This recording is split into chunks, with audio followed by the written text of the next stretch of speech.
Representative, I was actually surprised at how much you put in there that I agreed with, but there certainly are some important distinctions.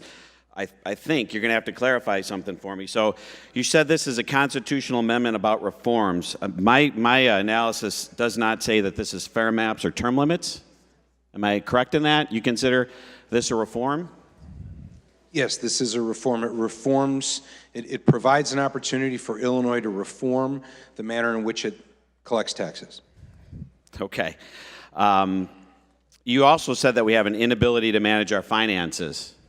I certainly agree with that, and we'll address that in a little bit. One of the things that confuses me, though, in terms of an inability to manage our finances and continuing to increase taxes, we have one of the overall highest. We've seen study after study. We are not a low-tax state. So we live in a state that pays overall high taxes, yet you're trying to increase the amount of revenue coming into the Illinois Department of Revenue.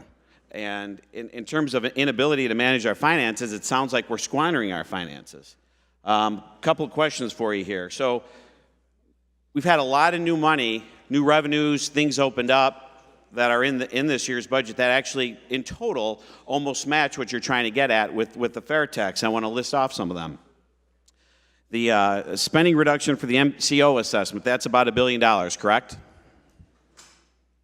I don't know the specifics of it, so I cannot confirm that. But okay. 845 in revenue revisions from the strong economy, correct?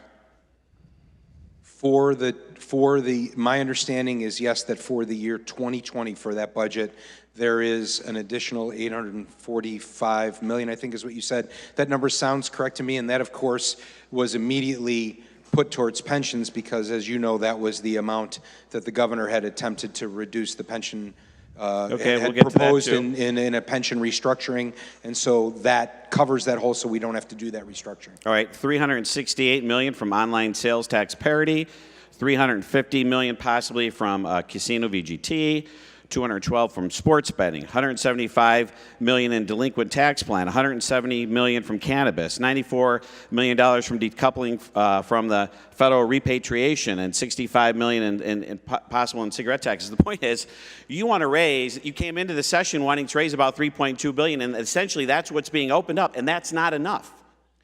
Well, Representative, forgive me, but did you just count revenues from measures that have not been passed, revenues like from measures like sports gaming and the bulk of what I have in here is passed or is likely to pass. Either way, my guess is you're going to continue on the path you're down whether they pass or not.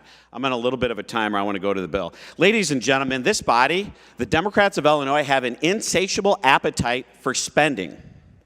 It will never be satisfied. It will never be enough.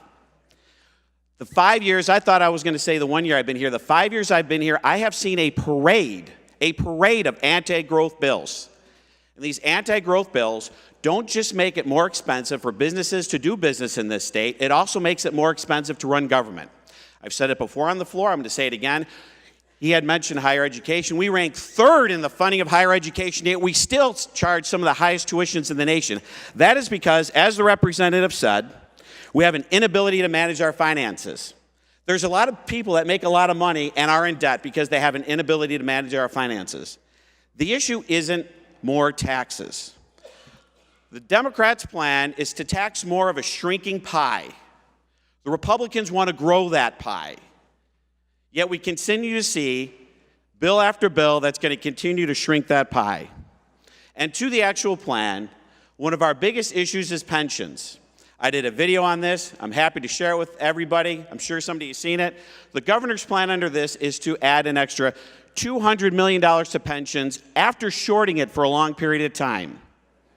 We have a $135 billion unfunded pension liability.